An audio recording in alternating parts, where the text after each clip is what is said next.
नमो अरहन्ताण नमो सिद्धाण नमो आयर्याणं नमो वज्रायाण नमो लोये सविसाहुं मोक्षमार्गस्य नेतारं भेत्तारं कर्मभूभृतां ज्ञातारं विश्वतत्त्वानां वन्दे तद्गुणलब्धये अनन्तधर्मिणस्तत्त्वं पश्यन्ति प्रत्यगात्मना अनेकान्तमयी मूर्तिर्नित्यमेव प्रकाशिताम्। यह श्री ममल पहोड़ जी परमागम विराजमान है। आचार्य श्रीमद जिन तारण स्वामी द्वारा विरचित ममल पहोड़ जी की 5वीं धर्मदीप्त फूलना गाथा नंबर 4 पर अपनी चर्चा चलेगी। गाथा 4 पढ़ते हैं। उवन हिया सैयारिमऊ अर्थति अर्थ संजोतु धम्म जुधरियो अमल पऊ अमीय रमन जिन ओतु। ब्रह्मचारी शीतल प्रसाद जी ने जो अर्थ लिखा है वो अर्थ पढ़ते अपन 4 नंबर गाथा पर है। हिया उवन मन में उत्पन्न, सैयारमऊ सहकारी, अर्थति अर्थ संयुक्तु यथार्थ पदार्थ को बताने वाले, ममल पऊ निर्मल पद को देने वाले, अमीय रमन आनंद अमृत में रमण करने वाले, धम्म जो धरियो धर्म को धारण करना योग्य है, जिनुत्त ऐसा जिनेन्द्र देव ने कहा है। भावार्थ निश्चय रत्नत्रयमयी आत्मानुभव रूपी धर्म यथार्थ आत्मा का बोधक है। वह केवल ज्ञान का दाता है। वह परमात्म पद का कारण है तथा परमानंद से पूर्ण है। इसी धर्म का मनन करो। देखिए फूलना का नाम क्या है? धर्म दीप्ति फूलना है। मतलब आचार्य यहाँ पर ये कहना चाह रहे हैं कि जीव को सबसे पहले वस्तु स्थिति का ज्ञान होना चाहिए, जिसको मेरी भावना में लिखा है, वस्तु स्वरूप विचार खुशी से सब दुख संकट सहा करे। वस्तु स्थिति है क्या? देखो लौकिक में भी कोई बात ऐसी बनती है तो अपन सबसे पहले उसके पहलू को जानना चाहते हैं कि बात ये तो बताओ वास्तव में बात है क्या। तो ऐसे आचार्य कह रहे हैं कि जिस मार्ग में तुम्हें लगना है उसके पहले वस्तु स्वरूप को जानो। तो वस्तु का स्वरूप जो है वो बहुत अथाह है, बहुत विशाल है, और वह सब भगवान सर्वज्ञ के ज्ञान में एक समय में जानने में आता है। इसलिए बारंबार यहाँ पर गुरु महाराज जिनेन्द्र भगवान को साक्षी में रख कर के बात कर रहे हैं कि जो बात है, जो वस्तु का स्वरूप है, वो जिनेन्द्र भगवान के ज्ञान में जैसा आया है वैसे ही हमने यहाँ पे निर्देशित किया है। धर्म उपदेश किनका होता है? जिनेन्द्रों का। उसका निर्देश किनके द्वारा होता है? आचार्यों के द्वारा। और पता है आदेश किनके द्वारा होता है? जो लौकिक में राजा महाराजा होते हैं ना, वो आदेश करते हैं। और वीतराग शासन में जिनेन्द्र भगवान के द्वारा धर्मोपदेश होता है और गणधर आदि आचार्य के द्वारा निर्देश होता है। ऐसा जिनवाणी में कहीं भी किसी जीव को आदेश नहीं दिया, निर्देशित किया, संकेत किया है कि देखो वस्तु का स्वरूप ऐसा है, आप समझ लोगे तो सुखी हो जाओगे और नहीं समझोगे तो जन्म मरण का चक्र चल रहा है और चलते रहेगा। इसमें एक दूसरी नंबर की गाथा है, देखो उस पर जो ब्रह्मचारी शीतल प्रसाद जी ने अर्थ लिखा है, लखन रूप संजुत्तु, मिल गया आपको? 22 पेज पर गाथा दूसरी है इसी फूलना की। लखन रूप संजुत्तु, लक्षण और स्वभावों के साथ। अर्थति अर्थ है भेद मुनि, पदार्थों का यथार्थ भेद मनन करो। लक्षण और स्वभावों के साथ।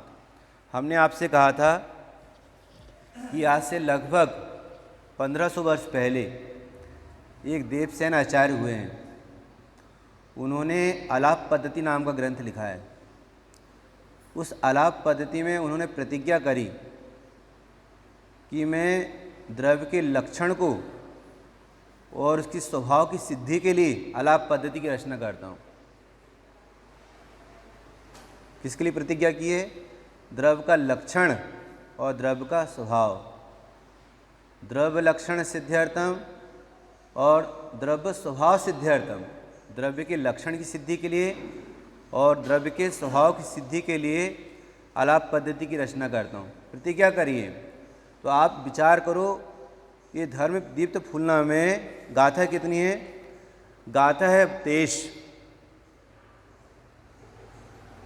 23 गाथा हैं।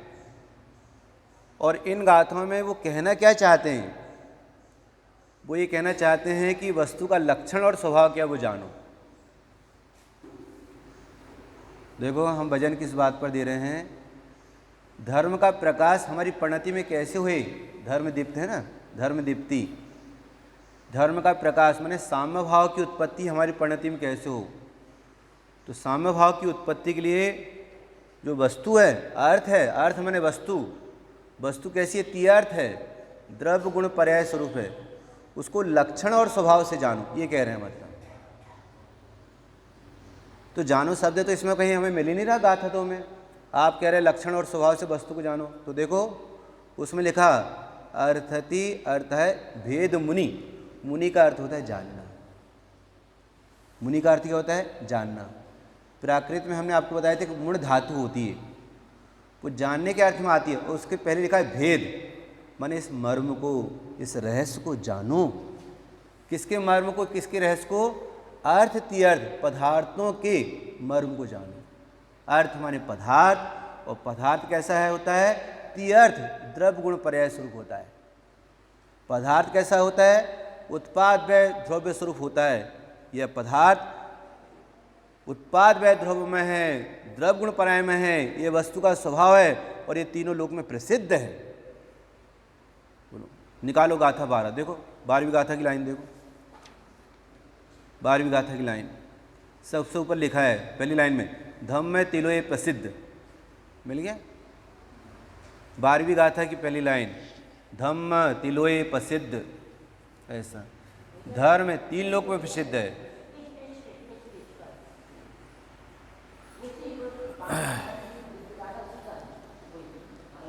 उसी फूलना की गाथा नंबर 12 लिखा सुधीर भैया, धम्म तिलोय प्रसिद्ध। धर्म 3 लोक में प्रसिद्ध है।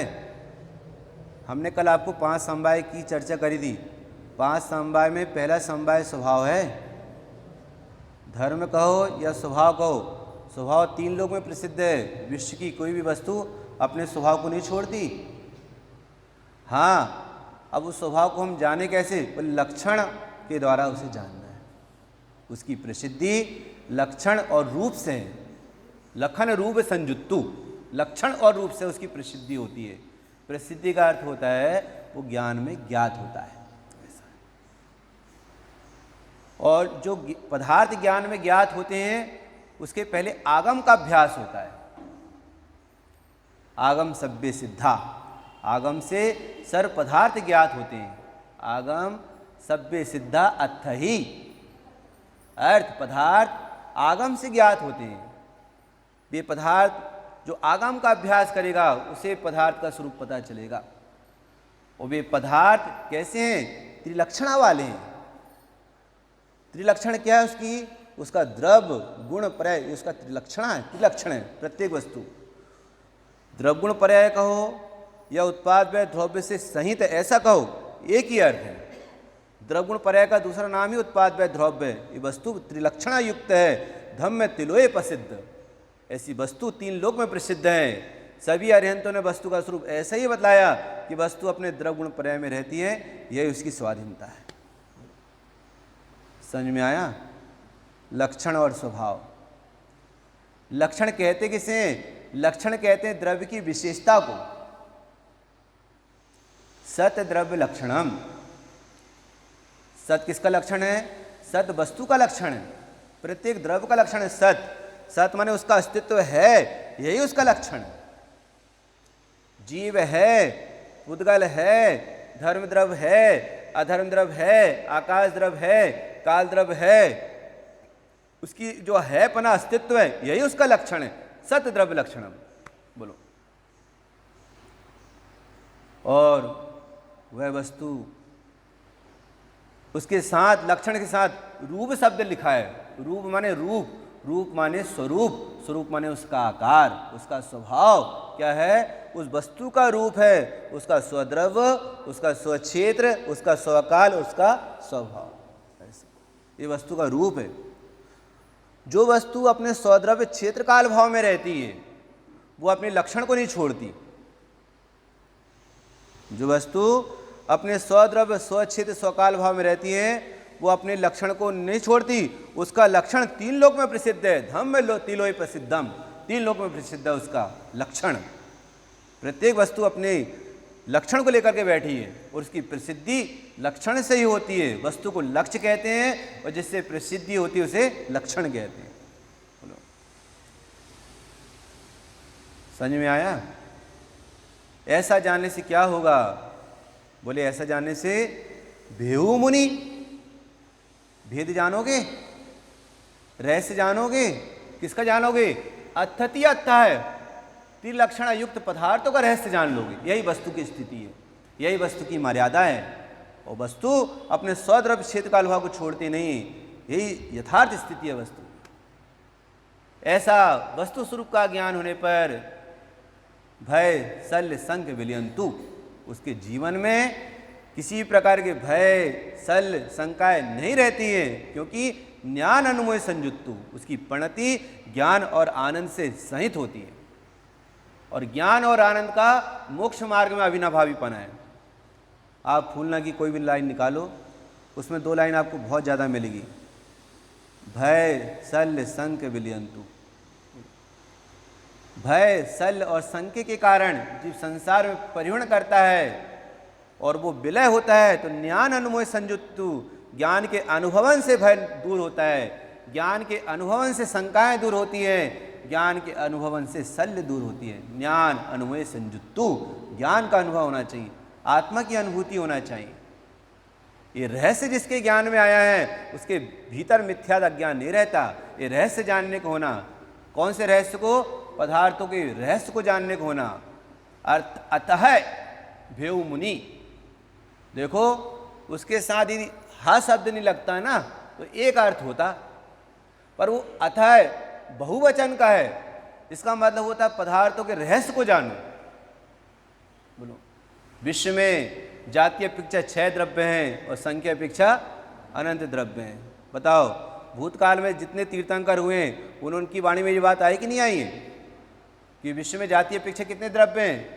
6 द्रव्य हैं।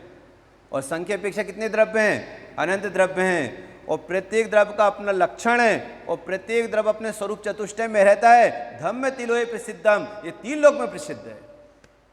वर्तमान में जो जिनेंद्र भगवान विद्यमान है विदेश क्षेत्र में, उनका परिचय आचार्य तारण स्वामी ने किस प्रकार से दिया कि वर्तमान में विदेश क्षेत्र में विराजमान है। बोले विद्यमान जिनुत्तु, जो वर्तमान में विद्यमान है ये उनका उपदेश है। कैसे समझे जो वर्तमान में विद्यमान है? सुनो, भगवान महावीर स्वामी की परंपरा में अनेक आचार्य हुए।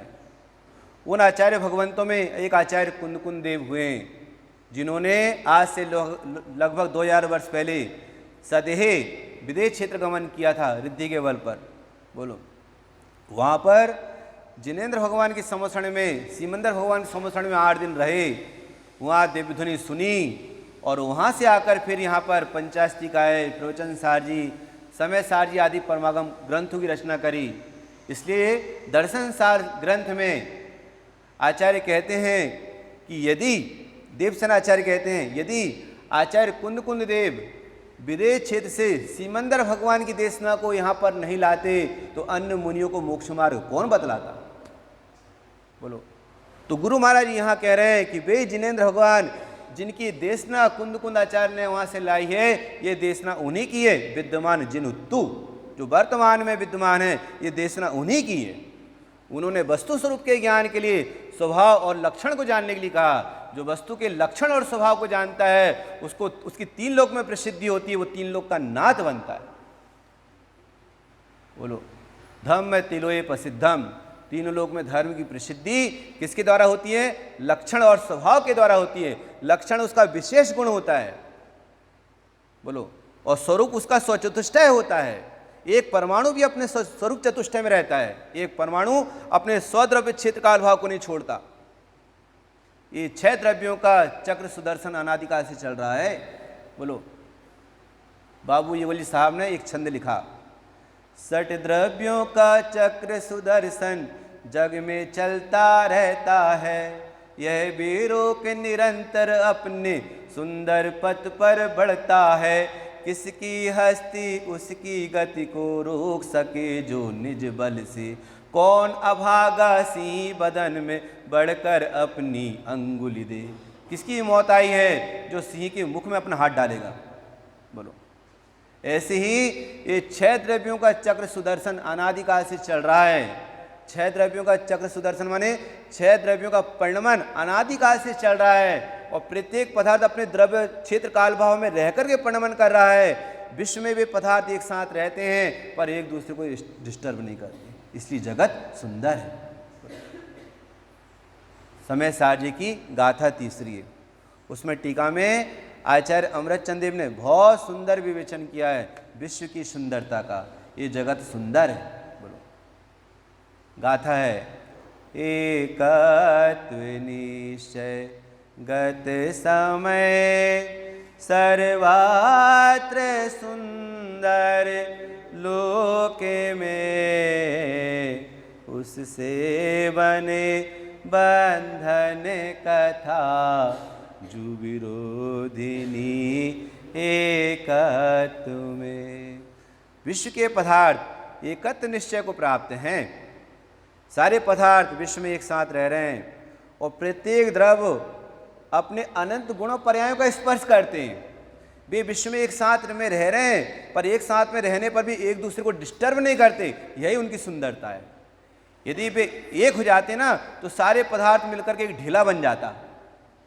यदि वो अपनी अपनी मर्यादा को छोड़ देते हैं तो सारे पदार्थ मिलकर के ढीला बन जाता। ये भिन्न भिन्न सत्ता नहीं रहती, या तो फिर शून्यत्व का प्रसंग आता, ये वस्तु ही नहीं रहती। लेकिन वस्तु है।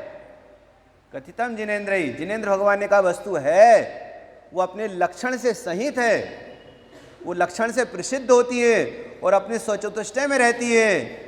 ऐसी वस्तु स्थिति का ज्ञान, ऐसी वस्तु स्थिति का रहस्य मर्म जो जीव जानता है उसके जीवन में ममल ज्ञान उगनो, उसके जीवन में शुद्ध ज्ञान की उत्पत्ति होती है, सम्यक ज्ञान की उत्पत्ति होती है, भेद विज्ञान की उत्पत्ति होती है। और जिसके भेद विज्ञान होता है उसके जीवन में भय शल्य शंकाएं नहीं होती। भय शल्य शंक विलयंतु अनुमोय संयुत्तु। जिसकी प्रणति ज्ञान और आनंद से सहित है उसके जीवन में भय कैसे, उसके जीवन में शल्य कैसे, उसके जीवन में शंकाएं कैसे। भाई साहब देखो गाथा 34। उवन हिया सयार मऊ अर्थति अर्थ संयुत्तु, धम्म जुधरियो अमल पऊ अमीय रमन जिन उत्तु। उवन हिया, उवन कहते हैं ज्ञान को। कई शब्द अर्थ होते हैं उवन के। उवन का अर्थ ज्ञान भी होता है, उवन का अर्थ उदय, उदय भी होता है, उवन का अर्थ परिणमन भी होता है, उवन का अर्थ प्रत्यक्ष भी होता है। व्याकरण में बहुत सारे शब्द ऐसे आए हैं जिनके अर्थ अनेक होते हैं। एक शब्द के कई अर्थ होते हैं, ऐसा है। हमने आपसे कहा था ना अध्यक्ष साहब, अध्यक्ष को न्याय शास्त्र में प्रत्यक्ष कहते हैं। अध्यक्ष का पर्यायवाची नाम क्या है? प्रत्यक्ष। अक्ष माने इंद्रियां भी होती हैं अक्ष माने आंखें भी होती हैं और अक्ष माने ज्ञान भी होता है। ज्ञान ही जिसका वैभव है वो अध्यक्ष कहलाता है। इसलिए समाज में सर्व शिरोमणि कौन होते हैं? अध्यक्ष। तो जैसा यथा नाम तथा गुण, जैसा नाम है वैसे उसका शब्दार्थ है, वैसे गुण होता है, ऐसा है। इसलिए कोई बात समाज में रखी जाती है ना तो बोले अध्यक्ष को लेकर के आप बोलो। और मंत्री ज्ञान की तरह काम करते हैं, है कि नहीं? समझ में आया? तो क्या कहा? उवन हिया। उवन माने क्या होता है? प्रत्यक्ष, अध्यक्ष, स्पष्ट, ज्ञान, उदय, ये अर्थ होते हैं। हिया अंतरंग में। ज्ञान का उदय कहाँ होता है? अंतरंग होता है। और शीतल प्रसाद जी क्या लिखा? मन में लिखा। तो मन कहो ज्ञान कहो एक ही अर्थ है। वो मन कोई अलग से थोड़ी होता है। ज्ञान गुण के पर्याय का नाम ही मन है। ज्ञान गुण के पर्याय का नाम ही उवन है। उवन हिया, अंतरंग में उदय होता है। और जहाँ पर प्रकाश का उदय होता है तो अंधकार रहता है क्या वहाँ पे? तो हमने कभी अंधकार को देखे नहीं देखे? बताओ, किसने अंधकार को देखा है? किसी ने अंधकार को? बोलो भाई साहब, अंधकार को देखे हो? देखो आपने अंधकार को? कहाँ दिखता है? हैं? तो अंधकार दिखता ही नहीं दिखता है? दिखता है। कैसा दिखता है अंधकार? काला ही दिखता है ना। हमने क्या क्या बोला? अरे भाई साहब वहाँ अंधकार था ना इसलिए हमको दिखाई नहीं दिया। तो अंधकार तो दिखाई दिया कि नहीं दिखाई दिया? तो अभी क्या दिखाई दे रहा है? प्रकाश। तो प्रकाश में सब दिखता है और अंधकार में नहीं दिखता। अरे अंधकार में अंधकार दिखता नहीं दिखता? बोलो, अंधकार में अंधकार दिखता है कि नहीं? मुझे अंधकार दिख रहा है भाई और कुछ दिखाई नहीं दे रहा। कुछ नहीं दिखाई दे रहा, इसमें भी वस्तु की सिद्धि हो रही क्योंकि अंधकार दिख रहा है। बोलो, मुझे प्रकाश दिख रहा है, प्रकाश में भी सर्व पदार्थों की सिद्धि होती है। हमारे यहाँ कथन तो अस्थि से भी है और हमारे यहाँ कथन नास्ति से भी है। अस्थि से वस्तु की सिद्धि होती है और नास्ति से भी वस्तु की सिद्धि होती है। और दोनों एक ही सिक्के के दो पहलू हैं, चित्त और पट की तरह। अस्थि और नास्ति एक ही वस्तु के दो पहलू हैं। बोलो, समझ में आया? उवन हिया, अंतरंग में उदय को प्राप्त है। क्या उदय को प्राप्त? सम्यक ज्ञान, ज्ञान का उदय। सहियार महु, वो जीव के लिए सहचर स्वरूप है। सहचर है। एक बार आत्मज्ञान का उदय हो जाए फिर जीव कहीं भी चला जाए परलोक में, वो सहचर साथ में ही चलता। उसका स्वरूप है ऐसा। महु माने स्वरूप, सहचर माने साथ में चलने का उसका स्वरूप है। वो एक बार उदय तो हो जाए उसका, न्याय पकड़ में। सहियार महु, सहचर, सहचर साथ में चलने वाला है। बोलो, विचार करो। मिस्री जहां जाएगी, मिस्री जहां जाएगी वो अपने मिठास को लेकर जाएगी नहीं जाएगी? वो अपने पूरे वैभव को लेकर जाती है साथ में। ऐसे ही जिस जीव को अपना आत्म स्वरूप समझ में आ गया, वो चार गति में कहीं भी चला जाए, उसके हिया हृदय में ज्ञान साथ में रहता है। सहचर मुँह साथ में जाता है ज्ञान। उसके जीवन में अज्ञान नहीं, सम्यक ज्ञान का उदय हुआ है। क्योंकि पहले चर्चा आई है, उसने लक्षण से और स्वभाव से वस्तु के मर्म को जाना है। भेव मुनि वस्तु के मर्म को जाना है लक्षण और स्वभाव के द्वारा। तो उसके अंतरंग में, उसके हृदय में ज्ञान का उदय हुआ है। वो जो ज्ञान का उदय हुआ है वो सहचर है, साथ साथ चलने वाला, ऐसा उसका स्वरूप है। उस मिठास का स्वरूप ऐसा कि वो मिश्री के साथ चलेगी।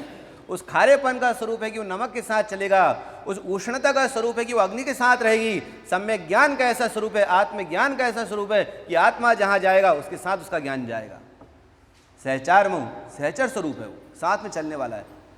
हिया अंतरंग में उदय होता है, अपने परिणाम में उसका जन्म होता है। उस सम्यक ज्ञान का वो सहचर होता है। बोलो, पर होता किसे ही है? अर्थति अर्थ संयुक्तो, जिसने पदार्थों का यथार्थ स्वरूप जाना है। किसी भी द्रव्य को किसी में नहीं मिलाया। विश्व की भिन्न भिन्न सत्ता, लक्षण और स्वभाव से जिसे ख्याल में आ गई है। जो बात बोल रहा हूं सब गाथा में है। बोलो, और आचार्य भगवान कह रहे हैं, ये तीन लोक में प्रसिद्ध है ये बात कि किसी द्रव्य का पणवन किसी द्रव्य के अधीन नहीं है। आप किसी को पणवन नहीं करा सकते। हाँ, जीव का काम तो केवल जानने का है, वो जाने देखे, यही उसकी मर्यादा, यही उसकी सीमा है। पर वो एक तृण को स्पर्श करे, ये काम जीव का नहीं। किसी द्रव्य का परिणमन किसी द्रव्य के अधीन नहीं है, यही वस्तु का स्वरूप है। अनादि निधन वस्तुएं भिन्न भिन्न अपनी मर्यादा सहित स्वयं परिणमित होती है, कोई किसी के अधीन नहीं है और कोई किसी के परिणमन कराने से परिणमित नहीं होती। ये वस्तु की मर्यादा है, ये उसका लक्षण है और इसका स्वभाव है। भेऊ मुनि, इस रहस्य को जानो। आचार्य भगवान ही हमसे ही कह रहे हैं, वही जिनेन्द्र भगवान का द्वारा बताया गया वस्तु का स्वरूप है। इसके रहस्य को नहीं जानोगे तो भय शल्य शंकाएं परिणति से कैसे निकलेगी, परिणति में आनंद सहित परिणति कैसे होगी, जीव मोक्ष मार्ग में कैसे लगेगा, उसको परम ज्ञान की प्राप्ति कैसे होगी। इस धर्म दीप्ति फूलना का सार निष्कर्ष है कि परम ज्ञान की प्राप्ति हो, छाई ज्ञान की प्राप्ति हो। देखो तेज भी गाथा देखो आखिरी, परम ज्ञान सहकार लिखा है मूल गाथा में। दूसरा चरण परम ज्ञान सहकार, परम धम्म सहकार। बोलो, ये परम धर्म का सहकारी है, जो पदार्थ को जानता है उसका ऐसा जानना परम धर्म का सहकारी है, जो पदार्थ को जानता है उसका ऐसा जानना छाई ज्ञान का कारण, केवल ज्ञान का कारण है। उसके हृदय में जो भाव श्रुत ज्ञान हुआ है वो केवल ज्ञान रूप में परिणमित हुआ। तो भाव श्रुत ज्ञान माने उवन हिया और केवल ज्ञान माने परम ज्ञान सहकार। किसको जानने से हुआ? पदार्थों का यथार्थ स्वरूप में से स्वरूप को जानने से हुआ। पदार्थों का स्वरूप कैसे जाने? लक्षण और स्वभाव के द्वारा जानो। ये प्रसिद्ध तीन लोक में है। तीन लोक में जितने भी, तीनों काल में जितने भी तीर्थंकर हुए हैं उन्होंने तीनों लोक के जीवों को एक ही प्रसिद्ध किया है कि वस्तु को उसके लक्षण से और स्वभाव से जानो, तब परिणति में अतीन्द्रिय आनंद की उत्पत्ति होगी और यह जीव मोक्ष मार्ग में लग करके धम्म जु धरियो अमल पाऊं, धम्म जु धरियो। कितने सूत्र लिखे सामने ऊपर? दंशन मूलो धम्मो लिखा है इधर, उधर क्या लिखा? चारित्तम खलु धम्मो, और यहाँ कहीं बीच में लिखा है अहिंसा परम धर्म।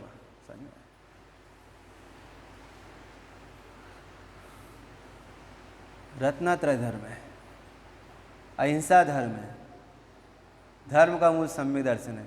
धर्म क्या है? धर्म क्या है? मोह और क्षोभ से रहित आत्मा का जो निर्विकारी वीतराग परिणाम है उसी का धर्म है, उसी का नाम साम्य भाव है। ये दो सूत्र बहुत प्रसिद्ध है।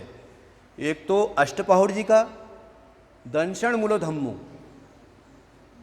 अष्टपहौड़ जी का दर्शन पहाड़ का दूसरा सूत्र दंशन मूलो धम्मो उविठम जिनवरेहिन शिष्याणाम तम सौण सकण्णे बंधनहीनो न बंदिब्बो। हे भाई, धर्म का मूल सम्यक दर्शन है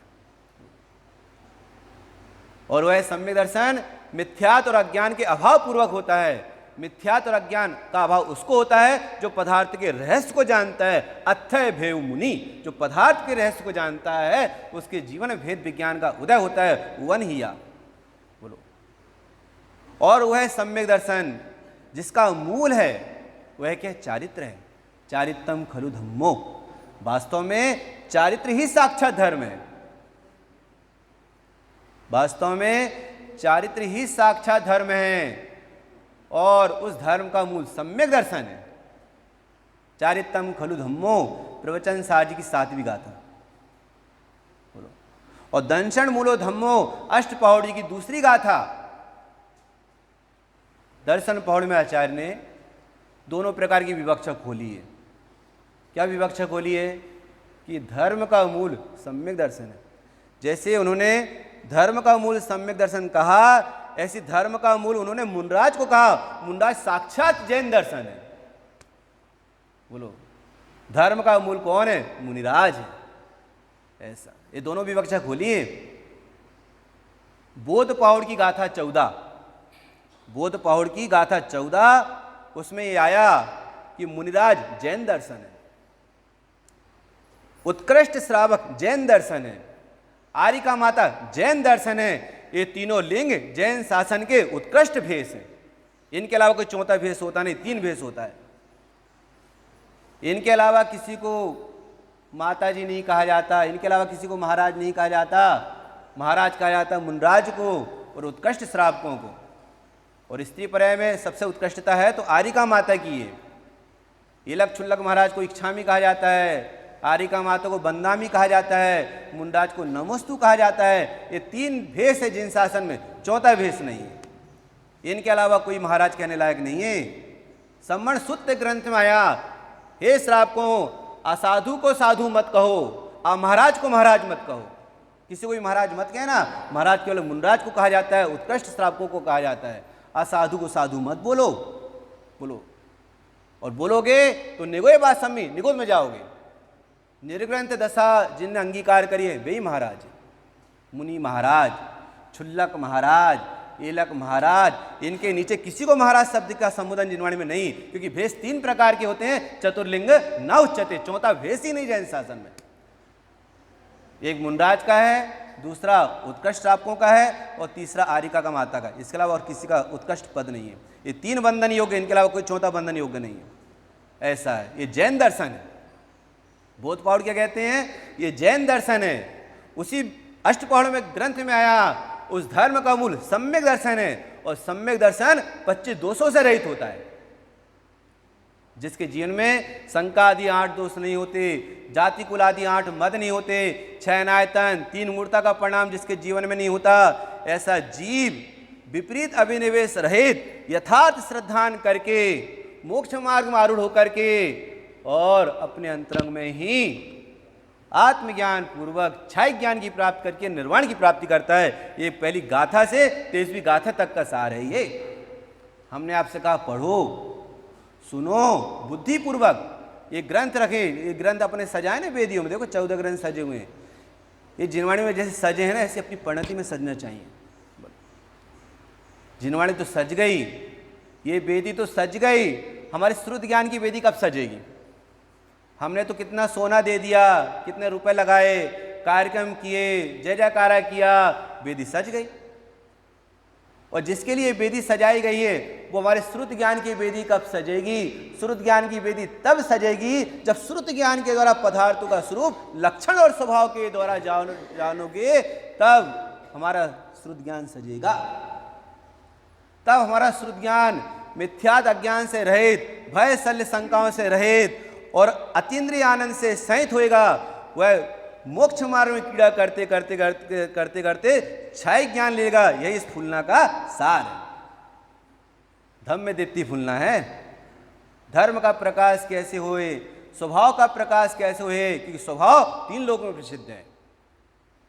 तीनों काल के तीर्थंकर भगवान, उन्होंने तीनों काल के और तीनों लोक के जीवों को एक यही उपदेश किया है, इसके अलावा दूसरा कार्य करने लायक नहीं है।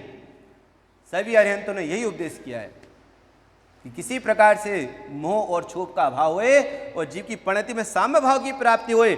यही धर्म दीप्ति फूलना का सार है। बोलो, सब ही अरहंत ने विधि नष्ट कीने जिस विधि, सबको बताई वही विधि हो, नमन उनको सब विधि। 4 बार विधि शब्द का प्रयोग किया है आचार्य कुंदकुंदेव ने, और चारों शब्द के अर्थ अलग अलग हैं। हाँ, सभी अरिहंत ने विधि नष्ट की ने जिस विधि, सभी अरिहंतों ने जिस प्रकार से कर्मों का नाश किया। एक विधि का अर्थ कर्म है और एक विधि का अर्थ है उपाय। सभी अरिहंत ने विधि नष्ट की ने जिस विधि, सबको बताई वही विधि, सबको वही उपाय बतलाया हो, नमन उनको सब विधि, उनको सब प्रकार से नमस्कार हो। अब विधि का अर्थ नमस्कार हो गया, सब प्रकार से नमस्कार। उन अरिहंतों ने वस्तु का स्वरूप बतलाया। वस्तु की प्रसिद्धि कैसे होती है? लक्षण से और स्वभाव के द्वारा होती है। 3 लोक में यह बात प्रसिद्ध है कि वस्तु की सिद्धि उसके स्वभाव से होती है। बिना स्वभाव जाने हम मोह मंद कैसे करेंगे? बिना स्वभाव जाने मोह का अभाव कैसे होएगा? बिना स्वभाव जाने मोक्ष मार्ग में जीव आरूढ़ कैसे होएगा? और बिना स्वभाव जाने जीव साम्य भाव की प्राप्ति कैसे करेगा? बिना स्वभाव जाने जीव अरिहंत और सिद्ध कैसे बनेगा? बोलो, धम्म जो धरियो ममल पाओ। इस प्रकार के धर्म को जो धारण करता है, क्या कहा? अब उस धर्म को आप साम्य भाव कहो, उस धर्म को रत्नत्रय कहो, उस धर्म को अहिंसा कहो, उसको चारित्र कहो, वीतराग प्रणति कहो, आपको जो कहना सो कहो, वो है जीव धारण करता है। धम्म जो धरियो, ऐसा धर्म धारण करता है जो मिथ्यात्व और अज्ञान के अभाव पूर्वक होता है, साम्य भाव रूप होता है। और किसको ये धर्म धारण होता है? जिसे लक्षण और स्वभाव के द्वारा वस्तु के मर्म को जाना है। धम्म जो धरियो ममल पऊ। ब्रह्मचारी शीतल प्रसाद जी ने ममल और अमल शब्द का अर्थ एक ही किया है। ममल और अमल शब्द एक ही किया है, लेकिन उसकी यदि विवेचना अपने को और करना है तो अपन इस प्रकार से कर सकते हैं। क्या कर सकते हैं? यदि 5 भाव में घटाना है, 5 भाव में घटाना तो कैसे घटाएंगे? 5 भाव होते हैं ना जीव के, असाधारण जीव के 5 भाव जो जीव में पाए जाते हैं, जीव के अलावा किसी में पाए जाते नहीं है। कौन कौन से? औदैक, औपसमिक, क्षयपसमिक, छायक और पारिणामिक। पारिणामिक, छायक, उपसमिक, क्षयपसमिक, औपसमिक और औदैक। सूत्र क्या है इसका? औपसमिक छायक भाव मिश्रस्य स्वतत्व मौदिक पारिणामिक औचक। जीवस्य स्वतत्व मौदिक पारिणामिक औचक। ये जीव के 5 प्रकार के असाधारण भाव होते हैं। ये जीव में ही पाए जाते, जीव के अलावा और किसी में नहीं पाए जाते। तो इसमें जो ममल स्वभाव है ना, वो 5 प्रकार के भाव में पारिणामिक भाव में आता है। 5 प्रकार के भावों में ममल स्वभाव पारिणामिक भाव में आता है। और दूसरा नाम क्या है? अमल। अमल आते हैं औपसमिक, क्षयोपसमिक और छायक में अमल, और समल आता है औदिक भाव में। ये 3 शब्द है, ममल, अमल और समल। 5 प्रकार के भावों में विभाजन किया ना इसका। तो कैसे विभाजन करेंगे भाई? ममल को किसके खाते में डाला? पारिणामिक भाव के। अमल को किसके खाते में डाला है? औपसमिक, क्षयोपसमिक और छायक भाव के। और समल माने मोहर आगदेश के परिणाम जो मल सहित है, उसको काय में डाला? औदिक भाव के खाते में। ऐसे जीव के भाव कितने प्रकार के होते हैं? 5 प्रकार के भाव। ये 3 प्रकार के पद में सिद्ध हो जाते हैं, एक ममल में, दूसरा अमल में और तीसरा समल में। समझ में आया? बोलो। देखो, ऐसा लगता भी होगा जीव को कि इसमें उपयोग हमको बहुत लगाना पड़ रहा है, ऐसा लगता होगा ना आपको? कठिन तो नहीं पड़ रहा आपको? क्यों भैया? अरे कठिन तो नहीं पड़ रहा आपको? नहीं तो अभी प्रथमानी की कहानी सुनाऊंगा फिर शाम को आपको। बोलो। रामचंद्र जी कहानी सुनाएंगे, फिर 5 पांडव की कहानी सुनाएंगे। आपको कथा सुनाने वाले विद्वान बहुत सारे तैयार हो गए वर्तमान में। मूल वस्तु स्थिति की चर्चा नहीं हो पाती, और मूल वस्तु स्थिति की चर्चा नहीं हो पाएगी तो मोह मंद नहीं पड़ेगा। मोह का अभाव कैसे करोगे तो बतलाओ। ये मूल है, ये पका पकाया हलवा है। ये कैसा हलवा है? पका पकाया है। इसके लिए तो हाजमा मजबूत होना चाहिए और डिमांड भी अधिक होना चाहिए, उसको ये पचेगा ऐसा। और जो सुन रहे हो ना, इसका कुछ देर शांति से बैठकर विचार करना कि जो बात यहाँ कही है, लिखी है, या 45 मिनट जो व्याख्यान में जो बात आई है, बोलो। देखो, बिना विचार करे कुछ सिद्धि होने वाली नहीं। इस स्वाध्याय के 5 भेदों में सबसे पहले क्या है? बाँचना है। फिर क्या है? रचना है। फिर क्या है? अनुप्रेक्षा है। फिर क्या है? आमना है। और फिर क्या आखिरी में? अब शुरुआत एक काम करो, आखिरी से कर दो। कहाँ से शुरुआत करें? धर्मोपदेश। काय का धर्मोपदेश?